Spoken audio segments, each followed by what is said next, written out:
Introducing a brand new segment this week where we go rapid fire to try to win as much money as possible in Week 7. Plus, a recap of Cowboys and Eagles, Bills and Chiefs, plus a Thursday night preview, pleasers, teasers, and so much more on the Week 7 edition of The Huddle presented by OddsChecker.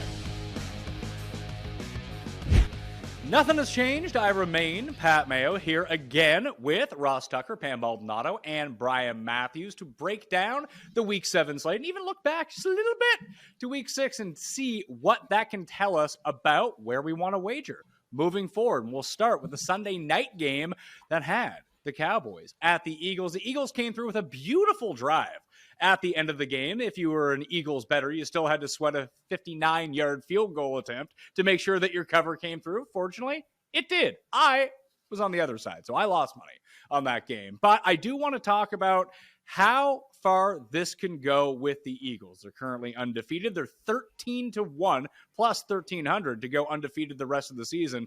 Brian, they got the Steelers, the Texans, the Commanders, the Colts, the Packers, the Titans, the Giants. Do you see this happening? Because I don't. Look, to be honest, when you look at it on paper, yeah, they all look like winnable matchups, games that they should win, but I don't think they're going to do it. There's a reason why so few teams have done it in history. This is a great roster top to bottom. We've noticed the second half struggles. I think they're going to be the favorite in most of these games. But wouldn't it be funny if the team that ends up beating them is Colts, the Indianapolis Colts and Reich, him and Sirianni used to coach together. I think they'll trip up along the way somewhere. But right now, I'm enjoying watching them on a roll. Pam, you kind of called the Eagles a bit fraudulent last week. Are you going to amend your statement, or are you still locked in on that? Because if it's true, we have the chance to win a lot of money against the Eagles at some point. I will die on this hill, and I am ready to rumble with anybody that wants to come against me because, yes, the Eagles, they look good. You're playing cupcake teams. Choose your flavor of the month because that's who you're going to get. You don't have to go undefeated to still win the conference, to still make it into the playoffs. I can't wait to see the Eagles in the postseason against a comparable team, a team that's going to know how to shut them down, a team that's going to get to Jalen Hurts because he's actually hasn't been performing that well. And their second half troubles, it's definitely going to come and bite them in the ass at some point because they have only scored 35 points in the second half in 6 games. In 12 second half quarters, shut out in 7. It's going to come back against the Colts, against Dallas again in week 16, against the Saints in week 17. There's definitely room for a slip up here. I mean, if you keep saying the Eagles are going to lose a game, it'll eventually happen. I do agree. I don't think they're going to go undefeated, so I'm not taking that bet. But the second half thing, I mean, they have a double-digit lead in every game they've played this year. They probably take their foot off the gas a little bit. But what's amazing about them is that every time they take their foot off the gas a little bit and the other team comes back, they just put it right back down and have like a 15-play drive for a touchdown. Looking at their schedule, Pat, what you just said, I don't see a loss coming up. They are going to lose one of them. They'll probably lose 2 of them. But I'm not going to sit here and pick which ones. I don't think it's going to be the Steelers or the Texans or the Commanders. Maybe the Colts. Maybe by then, a month from now, the Packers will figure things out. But it looks to me like it's still going to be a while before the Birds get their first loss of the season. I do want to talk about Dallas a little bit, Ross. They're still 9-1 to win the NFC right now. Dak may return this week. What do you make about what they've done so far this season? It does seem like if Dak can come back, have an actual and a lot of it weirdly comes down to if they just continue to call plays like they did with Cooper Rush and not get super aggressive like they have in the past with Dak, that this team can be really good. Well, listen, what you just said is exactly right.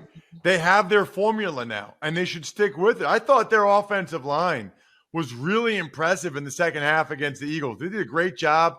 Kellen Moore did, the offensive coordinator, with all those bootlegs to the tight ends. They were controlling the action in the second half, which is the only stat that matters to Pam, so she's all over that one. The time of possession, second, whatever it is that showed that the Cowboys were better than the Eagles for some period of time in that game. But no, to your point, I'm teasing Pam. And to your point, the Cowboys are good. I mean, their offensive line's playing well. They're running it well. Their defense is very good. If Dak is in there and Dak plays well but doesn't turn it over, kind of like Cooper Rush on steroids, play the way Cooper was playing, but just give him a little bit more in the passing game. Give him a little bit more downfield. I think the Cowboys have a chance, quite frankly, to be pretty much as good as anybody in the NFC when you look at it right now. Brian, would you agree about Dallas? Yeah, I would. I think also, too, the fact that you've done it with Cooper Rush, right? So you get this kind of boost with Dak back. And I don't know how much better he does play, but if he shows to be, really, any shell of what he was, and not just a shell, but if he comes out and plays effective, doesn't turn the ball over, like Ross said, they can run the ball. They have a good defense, and that should be able to keep them in most games. The road to the AFC now looks like it goes through Buffalo, Pam. Before the game, the Bills were 2-1 to win the AFC, and the Chiefs were plus 350. After the game, after the loss, the Bills win, plus 155 for the Bills, and the Chiefs now down to 4-1 to win the AFC. Josh Allen is now the overwhelming favorite to become MVP right now. Mahomes has actually slipped behind Jalen Hurts at this point. I know people are talking about, well, this is it. I mean, the Bills beat the Chiefs. They're obviously going to be the 1 seed. It's not really how football works all the time, though. Very rarely is stuff clinched in week 6 of an 18-week season. We're a third of the way through here. What do you make of the AFC? And do you think the Bills are actually a pretty decent bet if you're still getting plus money? If you don't have any wager from the future, from the past preseason to now, yeah, sure. Maybe the Bills at plus 200 at 2-1. Right now, at 1.5 to 1. Yeah, that's fine. Like you said, you can't win a season in week 6, but the Bills definitely look good. Josh Allen, I mean, you have the number 1 quarterback and the number 2 quarterback. It could definitely flip on a dime. You still have to stay healthy throughout the course of an 18-week season. The offensive line has to hold up because everything that is dependent on how well a quarterback does is dependent on an offensive line. So if it stays healthy, Josh Allen absolutely looks good. But this game, I mean, it was just so fun to watch. For me, I'm not trying to take any futures bets on either team. I'm enjoying the football that we're getting because you are seeing magician number 1, magician number 2 go up and give us a hell of a show. I mean, this was a really great. At first, I was like, this is a little bit of a dud. We don't have any touchdowns. But then you're starting to see it. It's like, wait, they're playing they're playing chess, not checkers here. And just seeing what both quarterbacks are able to do against each other, it reminded me a lot. I love tennis. It reminded me a lot of seeing like Rafa Nadal against Novak Djokovic, Djokovic against Roger Federer. You have the greatest against the greatest, and that's what we're seeing right now between Mahomes and Josh Allen. And I'll say this, Pat. Having called the last 3 Bills playoff games in Orchard Park in Buffalo the last 2 years, I don't see them losing a home playoff game. I mean, that would surprise me.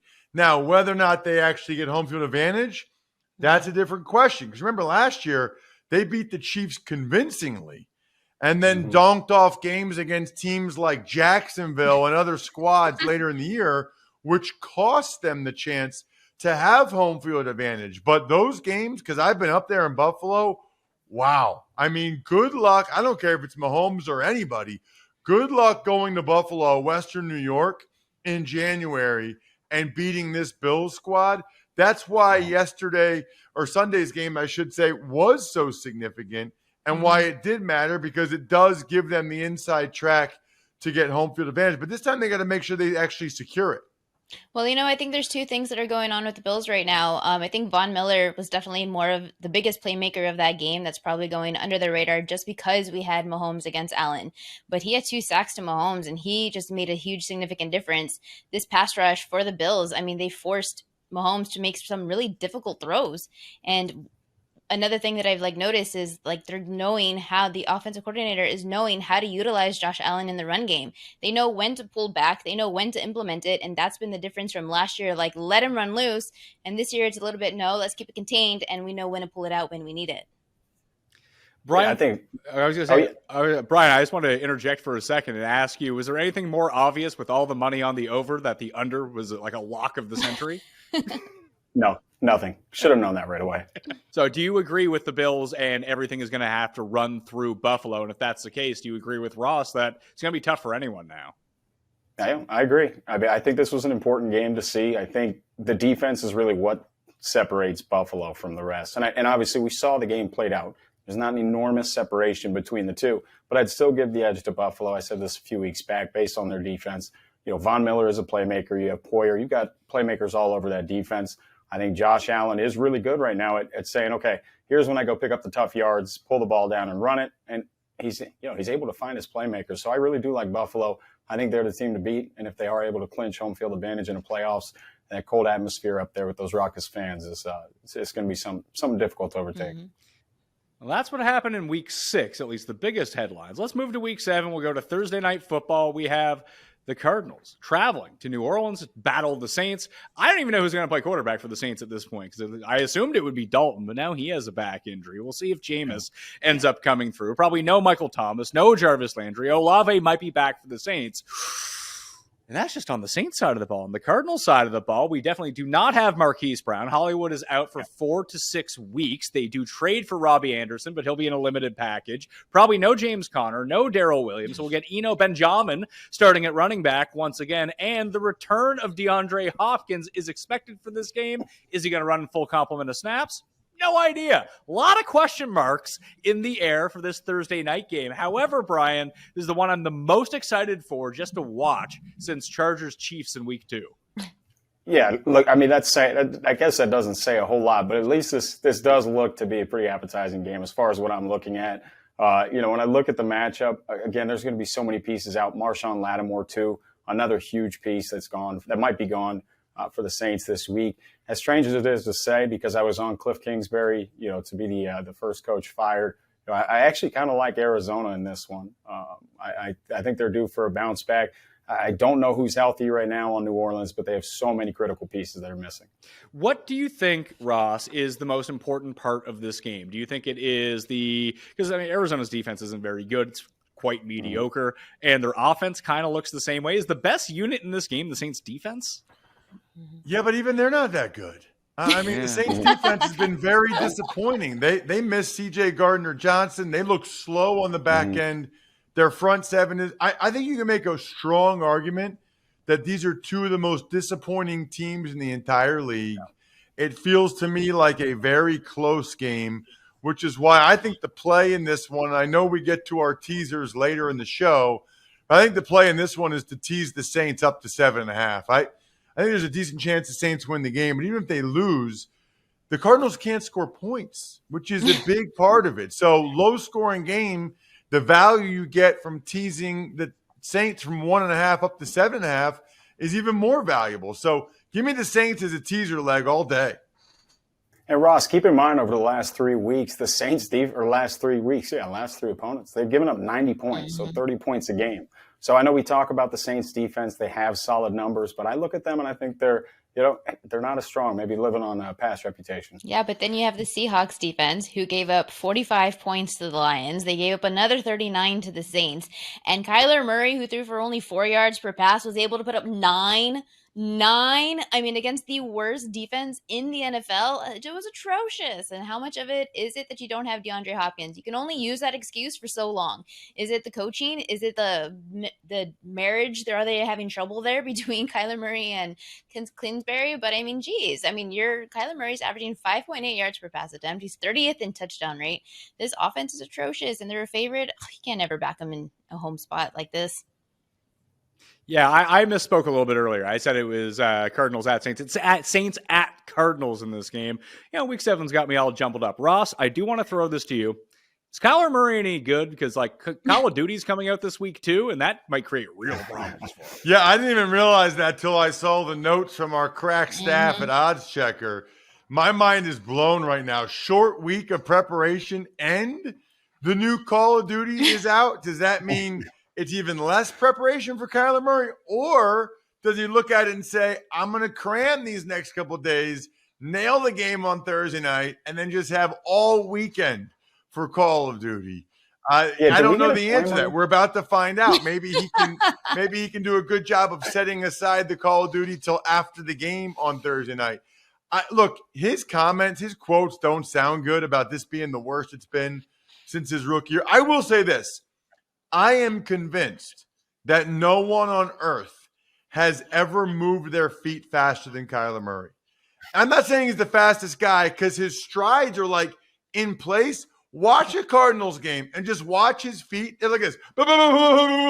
There's no way anybody's feet have ever moved faster than Kyler Murray.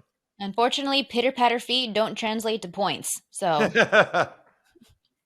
Essentially, he's just like watching the Roadrunner. You don't even see his feet go. Just running around in circles. Yeah, but by the end of the game. So I want to talk rapid fire about 6 games of my choosing with the 3 of you. Right now on a new segment we're calling Pick'em, brought to you by MyOC Premium. And don't forget to head over to oddschecker.com and sign up for your very own MyOC Premium account. For less than just $1 a day, you'll have access to our gambling experts, exclusive picks for NFL, MLB, college sports, NHL, UFC, NBA, golf, and so much more. The buys have begun. There's no more excuses not to make money on this slate because we've got a perfect sample size so far. What do we know about these teams? How can we translate that into money? Rapid fire style, I want to know. Ross, we're going to start with you, where my Atlanta Falcons, 6-0 against the spread, are going to Cincinnati. They're underdogs by 6 points to the Bengals. First of all, I thought this line was huge when I first saw it. When I tried to guess the lines on Sunday evening, I assumed this was going to be a 3.5, 3-point game. Not the case. No, 6 points the Bengals are favored by. I don't get it. I was assuming that the point spread tax was going to come and hit the Falcons soon. It's not. I'm sure Pam or whoever, somebody knows some advanced metrics as to why the Bengals are favored by 6. But I love the Falcons in this game. Are you kidding me? Falcons have been great for you, Pat. They've been great for me. They've been great for anyone who's bet on the Falcons. And they're getting 6 points. I know the Bengals look good in their last win against the Saints. They kind of got Jamar Chase going. I don't care. I love the Falcons. This will be a close game. They're running the crap out of the ball. Mariota's playing well. Give me the Falcons getting the 6 points all day long. Mm-hmm. Of course, I'm going to be there on the same page with the Falcons as you. And the biggest key in this game, where I don't understand where the 6 comes in, yeah, Atlanta's defense is terrible. The Bengals' defense is actually pretty good. They have a top 10 pass defense, but the Bengals never want to pass, so they can take advantage of them on the ground, slow the game down, shorten the game, and stay within the 7. You get within 6, that falls in that range of outcomes, so you'd be good to go. Pam, I want to hit you with Lions at Cowboys. Cowboys favored by 7 points here, with maybe the return of Dak. I'm going to be looking to the underdog for the Lions because Detroit is getting back DeAndre Swift, wide receiver DJ Chark, linebacker Charles Harris, among so many other players in the offensive line and on defense. And potentially, there's a chance that Jameson Williams, wide receiver, may be coming back from IR. He hasn't played yet this season, so that's an additional playmaker. We know Dak Prescott is coming back, so that's why this line is a little higher at 7. But the offense that Kellen Moore has been running with Cooper Rush, it's been smart. Are they going to stick with that adjustment, or are they going to throw something else out because we have Dak Prescott back? It's an adjustment period for Dak. The Lions, they have no quit, which means that it's going to open up the door for some backdoor covers. Just ask the Eagles backers in week 1 and ask the Vikings backers in week 3. I like underdogs catching points who have no quit and getting so many players back from injury. Brian, the Browns are at the former Browns, I suppose. The Ravens are favored by 6.5 at home. Ravens always play really well at home. They're just not playing really well right now, although they cover in the first half every single time. You don't want these guys in the second half. Yeah. Hey, I'm going with Baltimore here. I've seen enough with Jacoby Brissett. Look, if the Browns get behind, the plan is to run the ball. But if they get behind, Jacoby Brissett has gone from a quarterback who doesn't turn the ball over to now one who's turning the ball over early and often. You know, I've seen with this Browns defense, the Browns defense is struggling right now. I mean, they're getting gashed all over the place. So, you know, I think Lamar bounces back after losing to the Giants last week. I'm willing to take the 6.5 on Baltimore. All right, so you're going to lay the 6.5 with Baltimore. Will you lay the 7 with Miami on Sunday Night Football hosting the Steelers? The line moved, but I'm going to go ahead and take it a little bit. So I'll go at -7. Look, I think, you know, with the Dolphins, you open the year, you know, with wins over 3 good teams. I think Tua coming back. Look, I don't know what shape he's in, but if he's out there, I'm assuming that he's going to be operating as his normal self. He's got great playmakers on the outside. Raheem Mostert has at least solidified the ground game. I do like them in that matchup. Is it any difference to you whether it's Trubisky or Pickett starting? Yeah, it would be. I actually do, and I know Trubisky's the one that came in and kind of closed things out. But I think you know, Pickett gives them the spark. So I'm interested to see where this goes. I'd be less high on the Steelers with Trubisky, to be honest. All right, Pam. The reeling Green Bay Packers. They just got the Frank Sinatra double laid on them, the New York losses. But now at least they have the Commanders coming up, which is usually a pretty good spot. Only 5.5 points the Packers are favored by right now. And I'm guessing it's going to be Taylor Heineke starting for Washington, which might be better for them than Carson Wentz. Right. Yeah, I mean, give me the Commanders. Darren Payne, Jonathan Allen, Jamin Davis, Montez Sweat. Name them all because the Commies have a really great pass rush. And Aaron Rodgers looks like he's already retired. He was sacked 6 times in the last 2 games. I don't know if he wants to be here. I don't know if he's interested in playing. I don't know what he wants to do for the rest of the season. So we've seen what Taylor Heineke can do. He's a very capable quarterback. He can move on his legs on the ground. He can get the job done. He is himself very excited and wants to make plays where none exist. I like the Commanders because of this pass rush against old man Rodgers. Back to you on this one, Ross. The Jags are favored by 3 against the Giants. It was 2.5 a little bit earlier. I think we're going to see this number trickle closer to a pick'em as the week goes along, because I look at this, and after betting on the Jags like the last 3 weeks, and I have no money left, and games they probably could have won each of the 3 of them, like they were up by 14 on Philly. They had 400 yards of offense against the Texans and scored 6 points. They should have won last week on just a ridiculous play at the end, and they just should have had that game closed out. Where's this defense the offense, it's going to sputter. The defense is supposed to be good. Apparently that's not the case. And now they're a 3-point favorite against the 5-1 New York Giants, who people really like, at least the public really like. So I assume all the money's going to come in on the Giants here. Am I a knob for thinking like, yeah, this line doesn't make any sense, give me the Jags? It doesn't make any sense. Why do you think when we were talking, I wanted to do the Falcons and Giants games? I don't get it at all. Even if you say, okay, it'll be a close game, the Giants win all their close games. The Jags lose all their close games. Another game where it's a 2-unit play for me. I love the Giants getting the 3 points. I think there's a pretty good chance they win the game outright. But, man, there's another line that just does not make a whole lot of sense to me. But hold off on it because money's coming in on the Jags. And so this line could maybe creep up to 3.5, or you're going to get a better juice at 3 with the Giants. I would be shocked if this game went up. This game has to go down in terms of where the Giants are going to be at. I think this ends at like -1 Jags, -1.5 Jags. I think if you want the Giants, you take them right now at +3. Mm-hmm. Mm-hmm.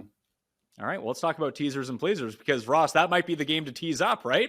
+3 Giants, add 6 to that, you're good to go? They're not one of my teasers this week. Already talked about the Saints on Thursday night. I'm also teasing up the Colts, getting 2.5, teasing them up to 8.5 against the Titans. I think they have a great chance to win that game outright because I know the Titans took care of business and the Titans are coming off of a bye. I get all that, but the Colts are playing better football right now. And there's a strong track record of a team that lost a few weeks earlier coming back to win. So I like the Colts up to 8.5. I love the Patriots down to -2 against the Bears. The Patriots are not losing that game against the Bears. So take the Patriots down to -2. And then I also like the Jets. I'll take the Jets up to +8. Again, the Jets are good. They've got some really good young talent that I've been impressed with. And they're playing the Broncos, the Denver Broncos. And I don't know if this is bad or good, but Russell Wilson got a bad hamstring. So like the Jets, Patriots, Colts, and Saints as teaser legs this week. Brian, do you have anything you want to throw onto that, or are those the ones that you were looking at as well? No. So I'm actually going to loop back to the games that I picked earlier. Look, I'll take the Ravens. I'll tease them down to -2.5. I just don't see them losing the game or losing that game, against the Browns. Just watching them, they're getting gashed on defense. And then if I were to add one, I'd take the Dolphins at -2.5. Clear the numbers, get to 2.5, so a field goal can cover. But those would be my 2 this week. Pam, you like the Commanders against the spread outright. Are they a team that you would consider teasing up as well? No, I like to follow the Wong teaser strategy, and with the line 5.5, I'd rather just take Washington at the +5.5. But I am the Tux teasers. They've been doing really well, and last week I got the seal of approval for the Jags, and that came through. So this week I am also sticking with the Saints +7.5. They're the best they're first in the league for fourth quarter scoring, so that's always great when you're getting an extra few points.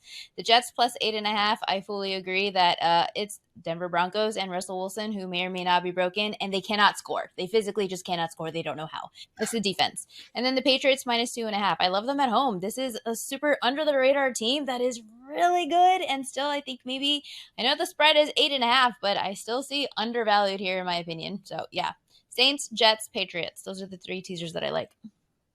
Well, hopefully between the teasers, the pleasers, and the spreads, that was enough to go win some money in Week 7. All right, I want to thank Ross, Pam, and Brian for being on the line with me today. We'll see you all again next week for Week 8.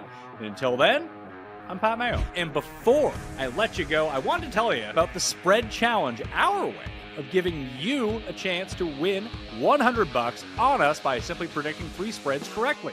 Shout out to @Glabby.5, Grayson Glabby, for going a perfect 3 for 3 a week ago.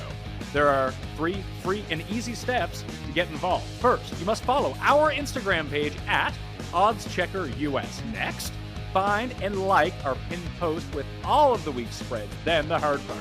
Pick the spread correctly on 3 different games, and if you go a perfect 3 for 3, you're automatically entered to win $100. So follow us, like the post, put in your picks, and good luck.